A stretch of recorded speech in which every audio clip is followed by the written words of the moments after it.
Bill, you ever print a story that got you in trouble with any of the boys? Oh, goodness. Oh my God. In my book, I don't have a copy of my book here, but my book is Wrestling Fixed. I didn't know it was broken. It's been out for 9 years. It's a Jim Cornette said about my book, Bill Apter's book sucks because he doesn't bury anybody. Uh, so yeah, probably the scariest thing in my life. Uh, did you know Randy Savage? I've been in the locker room with him Okay, well, 25 with times. Randy, you never knew what you were getting. He was like Scott Steiner. Some nights he was like, "Oh, Bill Apter, how you doing?" Some nights, "Oh, get the hell away from me." Didn't use the word hell. He used the F bomb. We had run a story in the magazine when he was going to WCW, and I called him and I approved it. Where, and he was big on with Slim Jim at this point, where I said, we're going to run that story about you winning the championship. What if we ran a story because the rumor around was you're an old man. Vince McMahon only wanted you to. The headline, "Old Man," the saying that made Randy Savage WCW World Champion. He said, "Brother, if you like it, go with it. It's okay." So the magazine comes out. I'm in Philadelphia shooting the matches. No, no, there's a few weeks before that. I'm in Los Angeles at some event, and Eric Bischoff comes in and he says, "Randy Savage wants to kill you." And Savage, as you know, had a very hot temper. Right.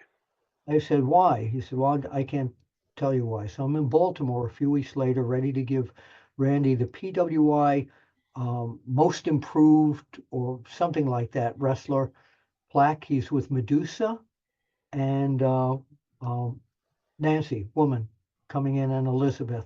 He looks at the plaque, said, "This is for me." I said, "Yeah." And he throws it against the wall. He says, "You son of a..." And I said, "What's wrong?" He said, "Well, will kill you, man." I said, what happened?" So Kevin Sullivan comes over to me and he says, "What's the problem here?" And Randy says, "You and him over there." So they put me in an area the size of a closet. Kevin Sullivan's between Randy and me. And he says, "Come on, hit me, you son of a bitch." Pardon the language here. I don't know if you're PG That's fine. here. Okay. I said, "What's the problem?" He said, "That story you wrote, Slim Jim wants to cancel my contract because they think I'm an old man." I said, "Wait a minute. I called you. You approved it. Shut up. I came to your house. I came, you're laughing." My heart was like, "I Sure. came to your house. I met your kids and all that. I don't give a damn about your kids. I don't give a damn about you. Come on, take a shot at me now, you son of a bitch." And I'm saying, so Kevin Sullivan's trying to calm him down. And I, I finally, I ran away, literally. So during the night, I figured it was Randy Savage against Ric Flair. I got to get pictures of this match. A quarter of the way through the match, Nancy Sullivan is playing with what hair I had back then. He goes like this to the referee. This full house in Philadelphia goes like this, tells the referee timeout, walks over and gets the biggest wad of spit, more so than Bret Hart did to Vince McMahon, and spits at me right in the face. Oh my God. Dave Gerhardt, who was our marketing director, came over to ringside. I said, "What?" I said, "Just, I'm not giving up shooting the match." So I went backstage. Savage is gone now, right? So now it's all over the business that Savage wants to kill me. So there were several shows that I was at where he was, and we kept distance from each other. So one day I went down to Clearwater, Florida, to do a story with Hulk Hogan, and he picks me up at the airport and he says, "I got somebody wants to meet you." I said, "Oh, great, terrific." He takes me to a gym.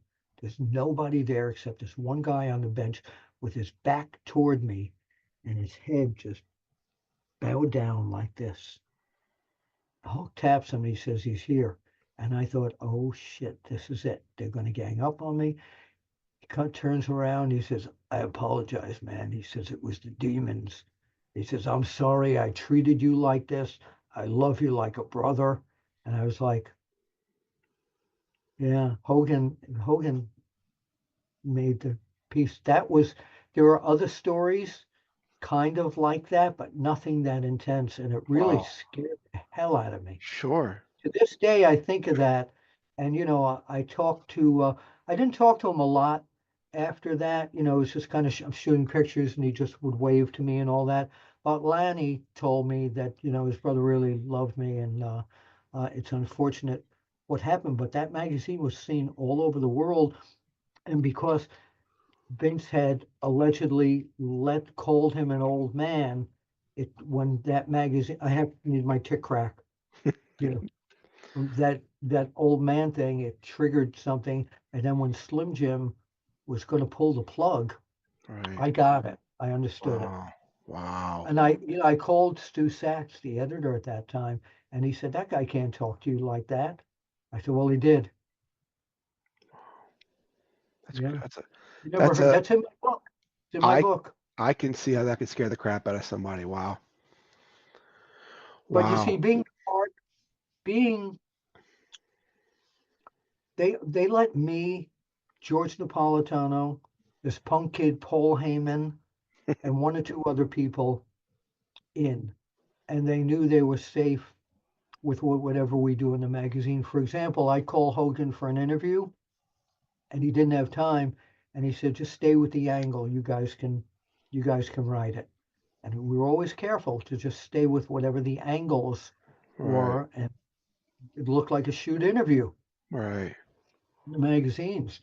But very rarely did we get a wrestler who would say, "I never said that," because they were grateful for the publicity. I think one Sure. other time, my very dear friend, always been a dear friend, to this day, Dory Funk Jr. said he was misquoted in the magazine about not saying something nice about Jack Briscoe. I said, okay, well, we blew that and I apologize. It's not a problem. That's it. He didn't want to kill me.